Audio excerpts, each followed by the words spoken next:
Hi everyone, my name is Adrij, and I will be guiding you through my research and also have a little bit of fun.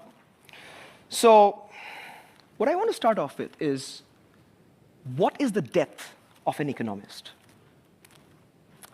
I would argue the death of an economist comes when you ask the economist to do something without taking any assumptions. You see, economics as a discipline is fairly like a magical world. We have a lot of theories, we have a lot of mathematical models, a lot of statistical analysis, but most importantly, we have a lot of baseless assumptions that are, to be honest, not that real. It's not very grounded in reality. So it becomes difficult, So it becomes difficult for economists to explain the real world properly. And what I work on is called applied microeconometrics. It is basically a sort of economics that tries to ask really simple, humble questions, and it tries to take as few baseless, abstract assumptions as possible while doing it.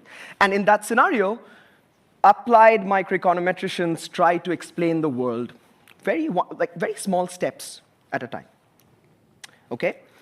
Now, basically what I do is I ask really simple questions in a very complicated way. Okay? I observe a lot of data sets, a lot of numbers, some I understand, some I don't. I have a lot of fancy tools. I have RCT, RDD. What are those? Don't ask me. Diff and diff, yada, yada, yada, whole lot of stuff. But ultimately, guys, what I do really care about being a researcher in applied microeconometrics is to get hired at Amazon and Uber. That is microeconometrics for me. Okay? Now, with a slight show of hand, who here enjoys lamb? Anyone? Lamb? Okay, fair bit. I love lamb. Lamb, for me, amazing, right? Now imagine a society where everybody is like us. Everybody likes lamb, right? They have lamb in the breakfast, in lunch, in dinner, after sleep, before waking up. It's amazing. But when you think about it, it sounds fun, but when you think about it, lamb is red meat. So you should not be having a lot of lamb, right? Because red meat causes long-term health problems like cholesterol, blood pressure, you name it. There's a lot of problems with it. So what's the alternative?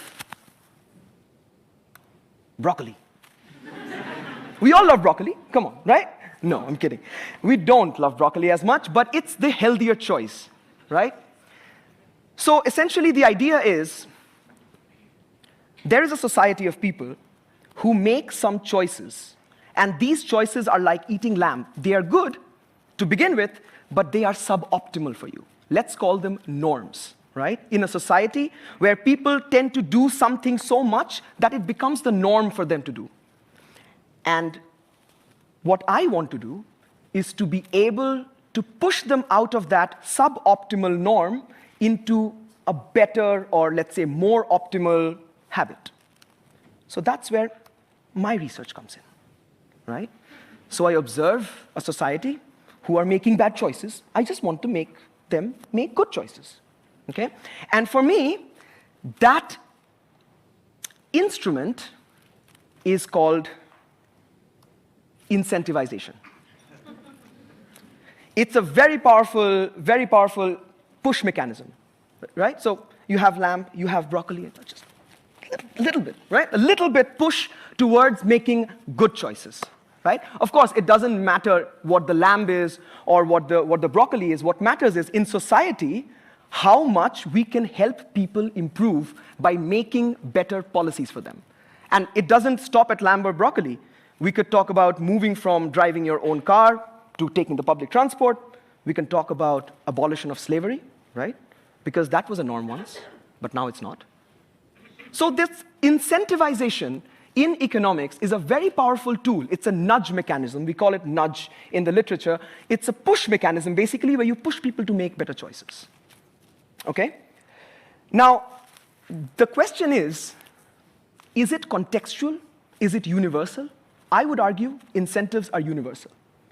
And I'll drive you through it. Let me take two countries, very different, with their own set of problems.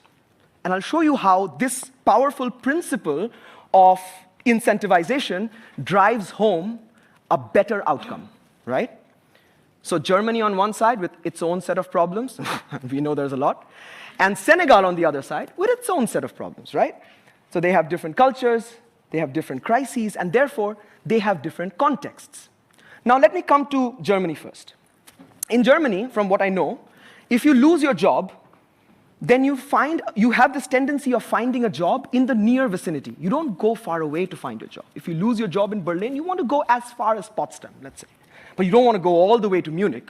Well, nobody wants to go all the way to Munich. But, you know, there's a tendency of localization of job search, okay? Now let's push in an incentive.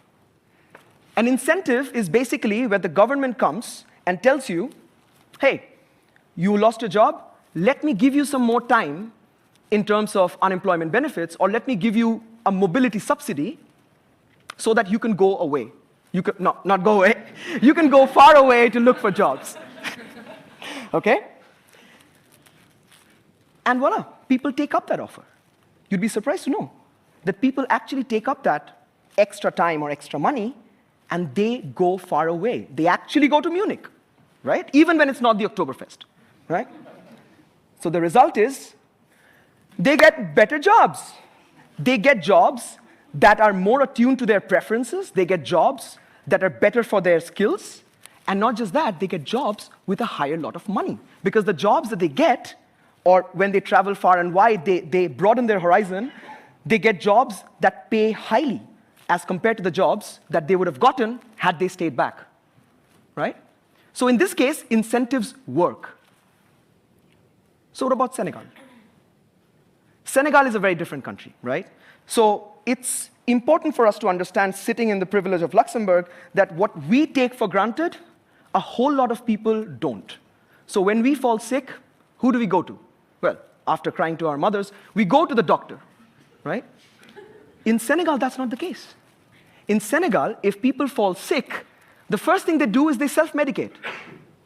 And the second thing they do is they go to a traditional healer. Because a traditional healer, while it's not scientific, they have captured the imagination of the Senegalese people that, oh, you come to us, you pay us money, and we'll solve things with what my friend calls witchcraft magic, right? Witch doctors. That's the norm. So let's push an incentive. The government comes in and says, look, if you fall sick, you go to a real doctor with real's degree, right?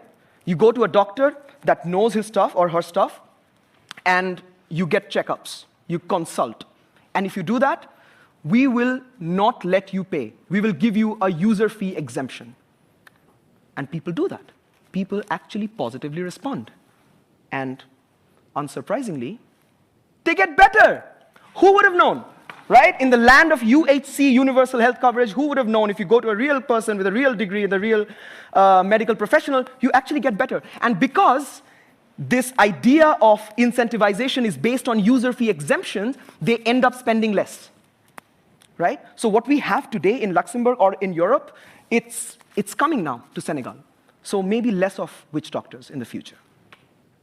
Okay?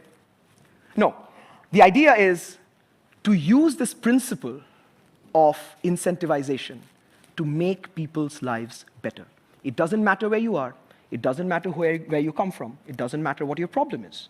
What matters is that if you push people enough, they respond positively to positive incentives. Good? So what? Why should we care about that?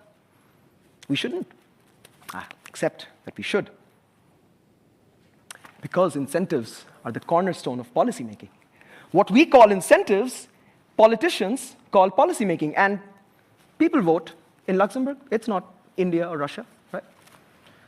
People vote based on policies.